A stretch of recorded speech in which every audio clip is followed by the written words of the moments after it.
images returned.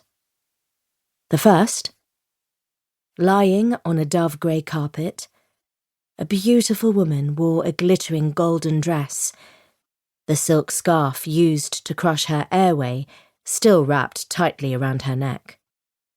Her famous green eyes were bulging and red where the tiny blood vessels had taken it in turns to burst, and her ever-flawless skin was now decorated with 5 deep scratches, as if someone had dragged their fingernails across her face as a final insult.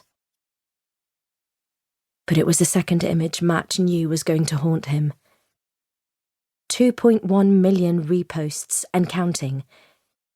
Heaving, he pulled the waste paper bin towards him. "Shall I block it?" he asked between steadying breaths, already reaching for the mouse. However, his boss appeared not to have heard him as he watched the numbers climb while the world shared news of the D-list celebrity's coronation into pop culture royalty. "Shall I block it?" 2.2 million. 2.3 million.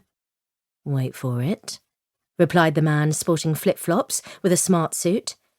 He held his hand out as though it were poised over an imaginary button. 2.4 million. Wait. "For Christ's sake, Justin!" "Okay. Now!" The grotesque images were immediately replaced with a generic message to inform that the post had been removed for breaching the terms and conditions of the site. The counter below frozen at a little over 2.5 million. With a sigh of relief, Matt returned to the floor, and the bin he suspected he might still be requiring, as his CEO took out his phone and found the details for the National Cybercrime Unit, with whom he was in regrettably regular contact. "Hi, Karen. It's Justin Strong here at..." "Yes, that's right." "Not exactly." "I thought you'd want to be the first to know."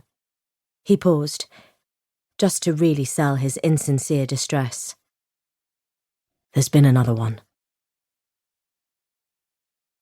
Chapter 1. The pretty little rich girl who inevitably lost her head. The metal doors parted. Silence.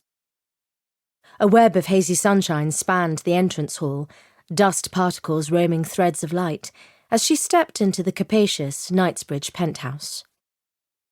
"Hello?" called Detective Constable Scarlett Delaney, her voice carrying effortlessly, sounding like it belonged to somebody else. Fuller, more assertive, the sparse room's acoustics stopping just shy of an outright echo. Silence.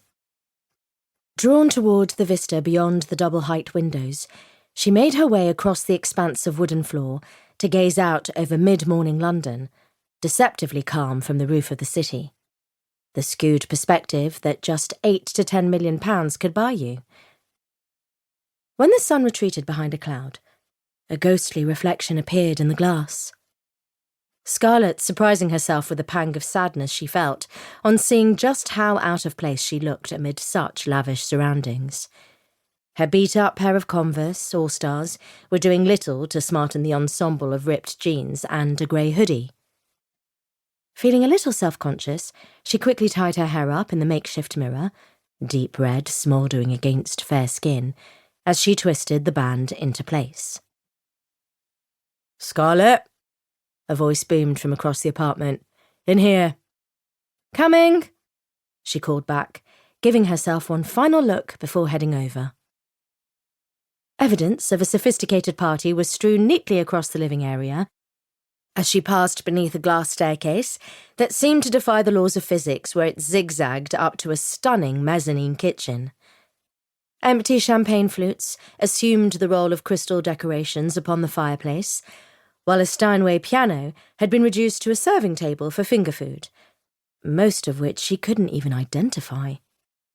Removing a pair of disposable gloves from her pocket, she followed the flash of the crime scene photographer's camera into the master bedroom. "Sorry to call you in on your day off," rasped Detective Sergeant Frank Ash, with his back to her. "It's fine," replied Scarlett, snapping a glove over her hand and then walking around the bed to regard the inevitable horror on the other side.